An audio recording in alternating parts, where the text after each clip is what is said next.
बात उस समय की है जब यक्षिणियाँ उत्पन्न हुई थी, बहुत कामातुर होने के कारण। जब वह ऋषि और मुनियों को छूने लगी थी। बहुत समय पहले एक महान ऋषि हुआ करते थे, जिनका आश्रम एक नदी के तट पर था। ऋषि घोर तेजस्वी थे और उनका तेज उनके चेहरे से झलकता था। ऋषि के तेज को देखकर जो यक्षिणियाँ धरती पर उत्पन्न हुई थी, उनमें से एक उन पर मोहित हो गई। वह यक्षिणी उन पर इतनी मोहित हो गई कि ऋषि को पाने की इच्छा से वह वहां पहुंची जहां ऋषि कठोर तपस्या कर रहे थे। ऋषि के पास पहुंचने के बाद फिर वह यक्षिणी अपनी शक्तियों से बेहद खूबसूरत शरीर धारण कर लेती है और वह अपनी कामुक अदाओं से ऋषि का ध्यान तोड़ने की कोशिश करने लगती है। उसके बाद जैसे ही ऋषि की नज़र उन पर पड़ती है और वे ऋषि उस यक्षिणी के रूप को देखकर इतने कामुक हो उठे कि उसे अपने साथ आश्रम ले आए।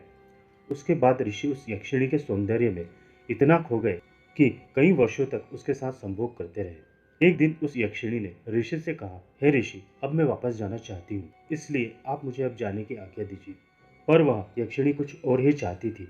उसके दिमाग में ऋषि के प्रति कुछ और ही चल रहा था। यक्षिणी के मुंह से जाने की बात सुनकर ऋषि उदास हो गए और फिर उस यक्षिणी को कहा, अभी कुछ दिन और रुक जाओ, फिर चले जाना। ऋषि की बात सुनकर वह यक्षिणी कहती है, ठीक है, कुछ दिन और रुक जाती हूँ, पर मेरी एक शर्त है। अब हम इस आश्रम को छोड़कर पर्वतों की गुफाओं में रहेंगे और सिर्फ वहीं संभोग करेंगे। ऋषि की कामुकता इतने वर्षों में अभी तक खत्म नहीं हुई थी। इस शर्त को सुनकर ऋषि तुरंत मान जाते हैं। पर यक्षिणी ऐसा क्यों कर रही थी?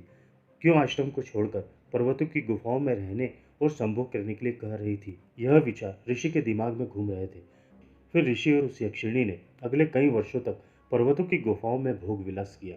फिर कई दिनों बाद एक दिन यक्षिणी ने फिर से कहा, हे स्वामी, हमें इन गुफाओं में बहुत समय हो गया है, अब तो आप मुझे जाने दें।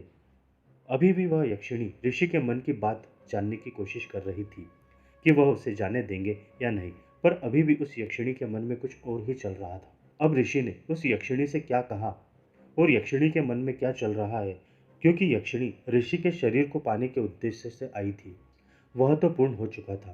तो यक्षिणी ऋषि से क्या चाहती है, जानने के लिए हमारे चैनल को सब्सक्राइब जरूर कीजिए, क्योंकि हम इस वीडियो के दूसरे भाग में बताएंगे यक्षिणी ऋषि से क्या चाहती है।